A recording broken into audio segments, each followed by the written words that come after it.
सायोनी से यूसुफ तक टीएमसी में साइन वाला सस्पेंस। पश्चिम बंगाल की राजनीति में इन दिनों एक नया सवाल घूम रहा है। टीएमसी में सब ठीक है या फिर अंदर ही अंदर कुछ बड़ा पक रहा है। कहानी शुरू होती है कथित असहमति पत्र से। दावा है कि 18 मई को लोकसभा स्पीकर कार्यालय को एक पत्र भेजा गया और इस पर तृणमूल कांग्रेस के करीब 20 सांसदों ने उस वक्त समर्थन जताया। अब ये चर्चा इसलिए तेज हो गई है क्योंकि कथित तौर पर इसमें 19 सांसदों के नाम सामने आए।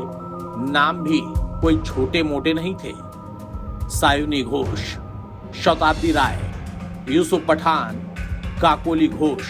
काकोली घोष दस्तीदार जैसे चेहरे इस सूची में शामिल बताए गए। अब सवाल ये है कि सिर्फ संसदीय व्यवस्था का मामला है या फिर टीएमसी के अंदर असंतोष की घंटी बज चुकी थी। कथित पत्र में लोकसभा में अलग बैठने की व्यवस्था की मांग की गई थी, यानी बात अभी पार्टी छोड़ने तक तो नहीं पहुंची, लेकिन सियासी गलियारों में इसमें नाराजगी का संकेत जरूर माना जा रहा है। बताया गया कि सूची में काकोली घोष दस्तीदार, शताब्दी रॉय, बापी हलदार, डॉक्टर शर्मिला सरकार, प्रसून बंदोपाध्याय, जगदीश वर्मा बसुनिया, असित कुमार मौल, अरूप चक्रवर्ती, रचना बनर्जी, सायोनी घोष, खलीकुर रहमान, अबू ताहिर खान, यूसुफ पठान, मिताली बाग, मौला रॉय, कालीपद सोरेन, दीपक अधिकारी, जून मालिया और पार्थ भौमिक के नाम, यानी ये सारे बड़े नाम शामिल हैं। अब राजनीति में लिस्ट जब बाहर आती है तो सिर्फ कागज से नहीं निकलता, उसके साथ निकलती हैं अटकलें, मीटिंग्स और नए समीकरणों की चर्चा। टीएमसी के अंदर खींचतान की चर्चा बहुत पहले से चल रही थी।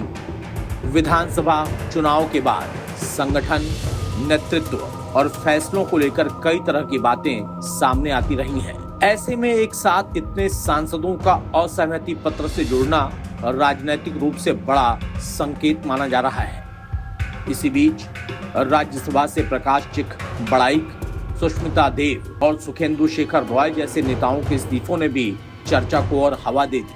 अब विरोधी इसे टीएमसी में टूट की शुरुआत मान रहे हैं या बता रहे हैं, जबकि पार्टी की तरफ से अभी कोई साफ और विस्तृत आधिकारिक जवाब सामने नहीं आया है। सबसे बड़ा सवाल यही है, क्या ये सांसद सच में बागी मूड में है या फिर ये सिर्फ लोकसभा में बैठने की व्यवस्था से जुड़ा मामला है।